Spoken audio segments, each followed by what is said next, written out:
বা তিনিজন মোৰ ছিকিউৰিটি মানুহ লগত আহিছে বা অসম পুলিচৰ কোনোবা ইয়াতে আহিছে গতিকে এইটো মই মানে মোদী ডাঙৰীৰ আহ্বানৰ প্ৰতি সেই কৈছোঁ গতিকে এইটো নিজৰ নিজৰ চিন্তা চৰ্চা মোদী ডাঙৰীৰ আহ্বান যিসকলে মানে তেওঁলোকে ইন্ধন কমকৈ খৰচ কৰিব আৰু অকল বিধায়ক হ'বলৈ আহিছে মোদী ডাঙৰীৰ আহ্বান নামানে তেওঁলোকে ইন্ধন বেছিকৈ খৰচ কৰিব ডিচিশ্যন আপ টু ডেম তেওঁলোকে কি সিদ্ধান্ত লয় তেওঁলোকৰ কথা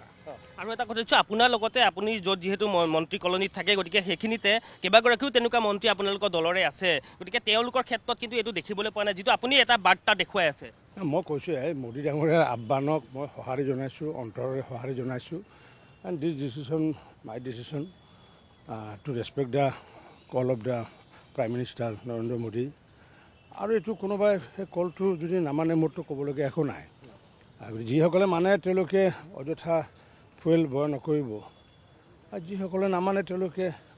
অত্যাধিকভাৱে বয় কৰিব কিন্তু সেই লকডাউন সদৃশ পৰিৱেশৰতো তেনেকুৱা কিবা ইংগিত নেকি বুলি প্ৰশ্ন কৰাটোক লৈ কি ক'ব মই সেইটো নকওঁ একো মই সেইটো একো নকওঁ গতিকে এইটো নিজৰ নিজৰ এইটো সিদ্ধান্ত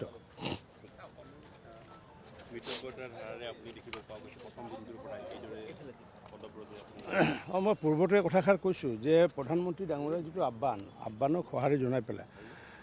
মই পদব্ৰজে আহিছোঁ আৰু মই সিদ্ধান্ত লোৱা আছে কাৰণ পূৰ্বতে হয়তো আপোনালোকে লক্ষ্য কৰা নাছিলে পূৰ্বতে মই যেতিয়া অধ্যক্ষ দায়িত্বত আছিলোঁ মই তেতিয়াও খোজকাঢ়ি আহিছিলোঁ অহাৰ উদ্দেশ্য এইটো আছিলে কাৰণ মোৰ ঘৰৰ পৰা কাষতে এছেম্বলিটো মই অহাৰ লগে লগে 4-5খন মানে গাড়ী আহিবলগীয়া হয় আননেচেচাৰী ফুৱেল ৱেষ্টেজ হয় এতিয়াও যিহেতু মই মিনিষ্টাৰ কলনীত আছোঁ গতিকে মোৰ একেবাৰে নিচেই কাষতে যিহেতু এছেম্বলি তাৰোপৰি আকৌ মোদী ডাঙৰীয়াই আহ্বান দিছে গতিকে তেওঁৰ আহ্বান লগতে মোৰ পূৰ্বৰ সিদ্ধান্ত সেইটোৰ আধাৰতে আজি 4ৰ্থ দিনো মই খোজকাঢ়ি আহিছোঁ আৰু যেতিয়ালৈ অসম বিধানসভাৰ অধ্যক্ষ দায়িত্বত থাকিম তেতিয়ালৈ মই খোজকাঢ়ি আহিম কাৰণ কিয় স্পীকাৰ ৰেচিডেঞ্চি হওক বা মিনিষ্টাৰ কলনী মোৰ পৰা একেবাৰে নিচেই কাষত গতিকে এইটো মই তেখেতৰ আহ্বানক একেবাৰে অন্তৰেৰে সমৰ্থন জনাইছোঁ যাৰ কাৰণে মই গাড়ী লৈ অহা নাই নাই ডিচিশ্যন আপ টু ডেম কাৰণ কিয় মোদী ডাঙৰীয়াৰ আহ্বানক মই সঁহাৰি জনাইছোঁ এতিয়া কোনোবাই সঁহাৰি জনাই ডিচিশ্যন তেওঁলোকে নিজে ল'বগৈ গতিকে এই ক্ষেত্ৰত মই বেলেগৰ ক্ষেত্ৰত মই ক'বলগীয়া একো নাই যিহেতু 1992 চনতে ভাৰতীয় জনতা পাৰ্টীত যোগদান কৰিছিলোঁ গতিকে ভাৰতীয় জনতা পাৰ্টীৰ যিকোনো এজন আমাৰ নেতৃবৃন্দই যি আহ্বান জনাই আমি আহ্বানক সঁহাৰি জনাওঁ যেনেকুৱাকৈ তেখেতৰ আহ্বানকেতো সঁহাৰি জনাই আমি কৰোণা সদৃশ পৰিৱেশৰ পৰা আমি পৰিত্ৰাণ পাইছোঁ তেখেতৰ আহ্বানক যদি আমি সঁহাৰি নজনালোহেঁতেন তেতিয়াহ'লে কৰোণা সদৃশ পৰিৱেশৰ পৰা আমি একেবাৰে অৰ্থনীতি বিধ্বস্ত হৈ গ'লহেঁতেন মানুহৰ জনজীৱন বিধ্বস্ত হ'লহেঁতেন গতিকে মাননীয় প্ৰধানমন্ত্ৰী ডাঙৰীয়াই মন কী বাততে হওক বা তেওঁ খুব কম কথা কয় ৰাইজক কিন্তু যিমানখিনি কথা কয় সেইখিনি কথা একদম হৃদয়ংগম যদি কৰা যায় তাৰ বহুত তাৎপৰ্য থাকে গতিকে মই সেই তেওঁৰ কথাখিনি হৃদয়ংগম কৰিছোঁ বাকী যিসকলে এইটো আপ টু ডেম তেওঁলোকৰ সিদ্ধান্ত এইটো অখিল গগৈক যোৱাকালিলৈ আপুনি অস্বস্তি কৰা দেখিব পোৱা গৈছে যে ইয়াৰ পূৰ্বৰ অধিৱেশনটো একেই পৰিৱেশ এইবাৰো অখিল গগৈৰ নাই এইবাৰ অখিল গগৈ পূৰ্বতকৈ বহুত মানে শান্ত হৈছে যোৱাবাৰৰ যদি প্ৰচিডিংবোৰ চায় এইবাৰ বহু মানে শান্ত হৈ আছে আৰু তেখেতে এনেও কিছুমান কথা কৈ দিয়ে যেনেকৈ যোৱাকালি তেওঁ এছেম্বলিত কৈ দিছিলে যে চাই ক'ব নোৱাৰে যে 178ত আছে ৰুলত আছে কিন্তু তাত আকৌ আছে চাই ক'ব পাৰে যদি অধ্যক্ষই যদি পাৰ্মিশ্যন দিয়া থাকে গতিকে মোৰ আগতীয়াকৈ পাৰ্মিশ্যন লৈ পেলাই কোনোবা তাত চাই কৈছে সেইখিনি কথা তেওঁ ভালদৰে পঢ়া নাই যাৰ কাৰণে পিছত মই ৰুলিং দি পেলাই মই কৈ দিলোঁ যে তেওঁৰ কথাটো ভুল আছিলে গতিকে এতিয়া মই লগে লগে ৰুলিং দি পেলাই তেওঁক শুধৰাই দিছোঁ আৰু কালি মই আমাৰ নতুন বিধায়কসকলকো মই আমাৰ ৰুলছ এণ্ড প্ৰচিডিউৰ কিতাপখন মই দিছোঁ কাৰণ আমাৰ পইণ্ট অফ অৰ্ডাৰ বুলি কৈ পেলাই ভটকৈ মাজতে এজনে ইণ্টাৰাপ্ট কৰে গতিকে এইবাৰ ইণ্টাৰাপ্ট কৰিব দিয়া নহ'ব যিয়ে নহওক তেওঁ মন্ত্ৰীয়ে হওক বা বিধায়কেই হওক বা শাসকেই হওক বা বিৰোধী হওক কাৰণ কথা কোৱাৰ কাৰণে সি ইয়াতে আহিছে বাক স্বাধীনতা কোনো হৰণ কৰিব নোৱাৰে গতিকে কথা যেতিয়া কোৱাৰ মাজত কোনো ইণ্টাৰাপ্ট কৰিব নোৱাৰিব এইটো একেবাৰে মই ষ্ট্ৰিক হ'ম এইটো প্ৰতিবাদ কিন্তু তেওঁ পূৰ্বৰ দৰে অব্যাহত ৰাখিছে পূৰ্বতকৈ তেওঁৰ প্ৰতিবাদৰ যিটো হেৰিয়া তেওঁৰ মানে বহুত মানে এইবাৰ কম মই যিটো দেখিছোঁ বহু কম দেখিছোঁ গতিকে মই সেইকাৰণে তেওঁক ধন্যবাদো জনাইছোঁ তেওঁ সহযোগিতা কৰিছে পূৰ্বতে যেনেকুৱাকৈ বিভিন্ন ধৰণৰ হেৰি আছিলে এতিয়া প্ৰথম দিনৰ কথাটো বেলেগ মূল্যবৃদ্ধিৰ কথাটো তেখেতে কৈছে এতিয়া মূল্যবৃদ্ধিৰ কথাটো কৈছে কিন্তু মূল্যবৃদ্ধিৰ কথাটো আমি যেতিয়া কওঁ বিবেকত এটা কথাই ৰাখোঁ যে মূল্যবৃদ্ধিৰ লগত প্ৰাইচ ৰাইজৰ লগত এটা সূত্ৰ সম্পৰ্ক আছে, এইটো গ্ল'বেল ফেন'মেনা, আৰু সেইটো হৈছে demand and supply. Is depend upon the demand and is depend upon the supply. যেতিয়া আমাৰ ছাপ্লাই যেতিয়া কম থাকে, ডিমাণ্ড বেছি থাকে, স্বাভাৱিক ক'ৰ পৰা আনিছে কি আনিছে সেইটো পিছৰ কথা। এইটো কালিতো পীযুষ হাজৰিকাই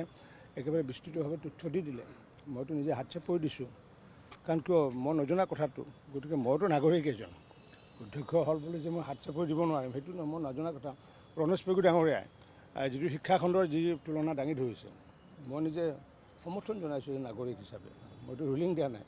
গতিকে ভাল কথাক আমিও সমৰ্থন জনাব লাগিব। মানে চৰ্চাত থাকিবৰ কাৰণেহে সদনৰ মজিয়াত ভূমিকা পৰে বুলি কংগ্ৰেছৰ একাংশই এতিয়া কৈছে যে অখিল গগৈৰ এই ধৰণৰ ভূমিকা। এইটো কংগ্ৰেছৰ ব্যক্তিগত কথা, কিন্তু মই শিৱসাগৰবাসী ৰাইজক মই ধন্যবাদ জনাইছোঁ এইকাৰণে। তো বাহিৰত থাকিলে বেছি চৰ্চাত থাকিলে এটেণ্ড কৰি ভিতৰত অহাৰ পিছত চৰ্চাটো কম হৈছে। বিৰোধী দলৰ প্ৰতি দিয়াৰ দায়িত্ব আপোনাৰ হাতত ন্যস্ত আছে, কিন্তু কথাটো হ'ল এই অধিৱেশনত এতিয়ালৈকে এই মুহূৰ্তলৈ মোক লিখিতভাৱে কোনো একো জনোৱা নাই। গতিকে যেতিয়া লিখিতভাৱে জনাব, নিশ্চিত ওপৰত মোৰ যিটো অধ্যক্ষ ডিছক্ৰিপশ্যনেৰী যিটো ক্ষমতা বা ডিছক্ৰিপশ্যনেৰী যিটো পাৱাৰ, সেই পাৱাৰটো এপ্লাই কৰি যি সিদ্ধান্ত ল'বলগীয়া আছে আগন্তুক দিনত সিদ্ধান্ত ল'ম। বিশেষ অধিৱেশনৰ সময়ছোৱাত যদি এয়া সিদ্ধান্তটো নহয়গৈ তেতিয়া কিবা প্ৰক্ৰিয়া থাকিব নেকি? নহয়, এতিয়া যেতিয়া মানে আমাৰ যেতিয়া আহিব কাগজ যেতিয়া আহিব, অহাৰ পিছত অধিৱেশনে হওক বা অধিৱেশন নহওক, যেতিয়া বিৰোধী দলপতি বুলি ক'লে যে অকল যে অধিৱেশনৰ সময়তে বিৰোধী দলপতিৰ কথাটো আহে তেনেকুৱা নহয়, বা মন্ত্ৰী যে অধিৱেশনৰ সময়তে ৰিপ্লাই দিবলৈ তেনেকুৱা নহয়, বাকী কামখিনি কৰিবলগীয়া থাকে।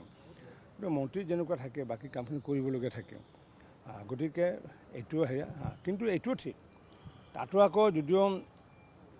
1.5 কথা আছে, তাতো আকৌ লিখা আছে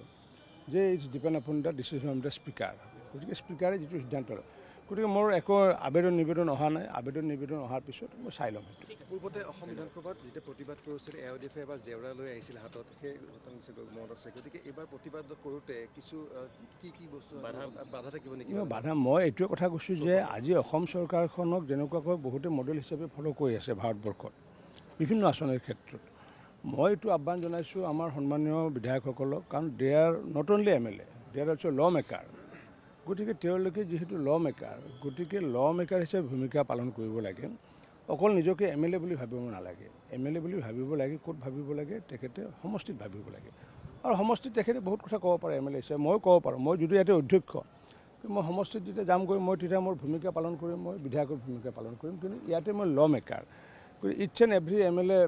আমি জানো যে তেওঁলোকে ল মেকাৰ। গতিকে ল মেকাৰ হিচাপে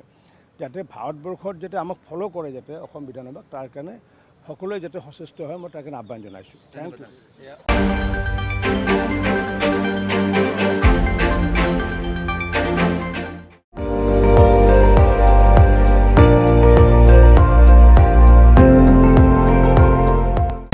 আপুনি চাই আছে ND24,